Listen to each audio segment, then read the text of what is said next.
안녕하십니까. 유한타에서 스모켓 담당하는 박재영입니다. 자, 시작해 보도록 하겠습니다.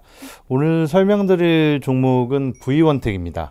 V원택은 실적 턴어라운드가 진행이 되고 있고 신사업인 자회사의 가치가 이제 회사에 반영이 되면서 여러 가지 긍정적인 면들이 보여지고 있는 상황이기 때문에 반면 이제 주가는 상당히 좀 지지부진한 모습을 보이고 있습니다. 그래서 한번 관심을 둘 만한 상황이고 자리라는 측면에서 자료를 작성을 하게 됐습니다.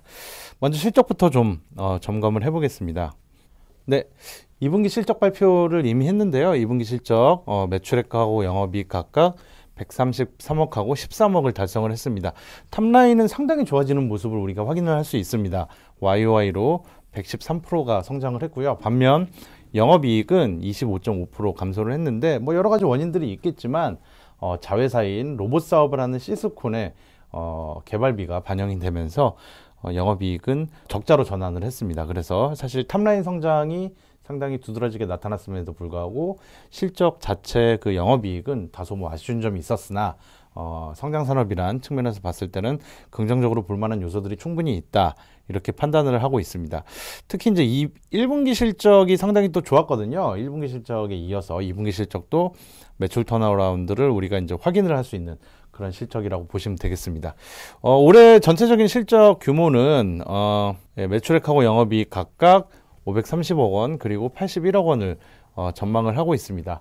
근거는 본업인 2차 전지하고 디스플레이 본업의 매출이 이제 개선되는 추세에 있고 자회사인 시스콘의 연결 실적이 반영이 되면서 탑라인이 호조세를 보일 것으로 전망이 되고 있고요. 반면 앞서 말씀드린 2분기 실적의 영향도 온기 기준으로 봤을 때 시스콘의 개발비 등 비용 인식이 영업이익단에서는 조금 영향을 미치는 그런 모습들을 확인을 할 수 있을 것 같습니다. 이 회사는 이 본업과 이제 자회사를 나눠서 생각을 해볼 수 있을 것 같은데요.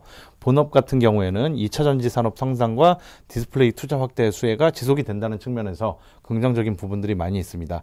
먼저 매출 비중을 보시면 2차 전지 검사 시스템이 전체 40% 정도 차지하고 있고요. 디스플레이 아픈 검사기 기존에 이제 이 회사의 실적 성장을 이끌었던 아픈 검사기가 약 한 50% 정도, 그리고 OLED 라미네이션이 한 1%, 그래서 크진 않지만, 그리고 자회사인 그 시스콘의 로봇 사업이 5.4% 정도 차지를 하면서 상당히 이제 포트폴리오 다변화가 동반해서 진행을 하고 있는 모습들이 나타나고 있습니다. 2차 전지 산업에 관련된 장비 수주 및 매출은 상당히 긍정적인 부분들이 여러 군데서 확인이 되고 있는데요. 이 회사는 그 검사 시스템을 납품을 하고 있습니다. 2차 전지 파우치 타입 조립 과정에 주로 사용이 되고 있고요. 주요 고객사인 L사의 사업 확장에 따른 주문 확대가 가시화되고 있는 상황. 그래서 투자가 확대가 되는 국면에서는 이 회사의 수주가 드러나고 매출이 이제 이어서 인식이 되는 형태로 사업이 진행이 되고 있습니다. 최근 들어서는 그 소형 2차 전지 관련된 매출도 기대를 하고 있는 상황이기 때문에 이 부분 관련해서 또 중장기적으로 우리가 실적 성장의 어떤 드라이버로 생각을 할 수 있을 것 같습니다. 이 2차 전지와 더불어서 글로벌 그 디스플레이 업체들의 투자 확대에 따른 디스플레이 관련 장비도 상당히 큰 폭의 이제 매출 성장을 이어질 수 있을 것으로 보고 있고요. 동사 이제 아픈 검사기는 주로 후공정에 적용이 되는데 중국 업체들의 투자 확대가 작년도부터 이제 본격적으로 나타났기 때문에 이 회사의 매출은 올해부터 본격적으로 늘어나는 그런 모습들이 확인이 될 수 있을 것으로 판단을 하고 있습니다. 이 그 새로운 신사업 측면에서 이제 중장기적인 성장 모멘텀을 설명을 하자면 그 자회사인 시스콘을 빼놓을 수가 없을 텐데요. 지난 3월 산업용 로봇 자동화 설비 제조업체인 시스콘의 지분 60%를 인수를 했습니다. 그 이후에 시스콘은 유상증자를 통해서 약 100억 원 정도 자금 조달을 했고요. 시스콘은 이제 그 자동차 업종과 관련된 그 공정에 들어가는 자동화 설비, 자동화 로봇을 제조하고 납품을 하는 업체입니다. 결국 이제 그 관련된 자동화 설비나 로봇 사업 쪽에서 성장 모멘텀이 갈수록 강화되는 모습을 우리가 확인할 수 있을 것 같고요. 실제 대형 그 완성차 업체로의 진입에 성공을 해서 공장 물류 쪽으로 견고한 레퍼런스를 확보를 했고, 이게 이제 나아가서는 글로벌 완성차 업체들에게 매출 확대에 대한 어떤 기대감을 강화할 수 있는 이런 모습이라고 확인을 할 수 있을 것 같습니다.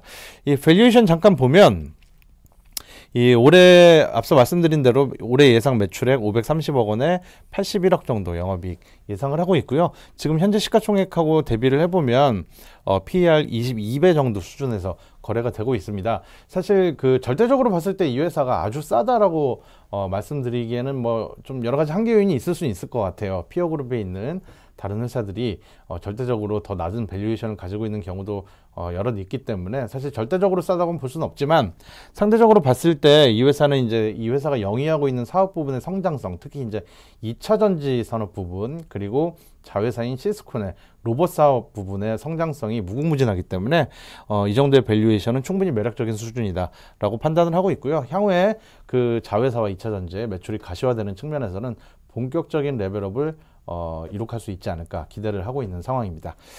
네, 오늘 말씀드릴 내용은 여기까지고요. V원텍에 대해서 앞으로도 꾸준히 업데이트 드리면서 설명을 드리도록 하겠습니다. 이상입니다.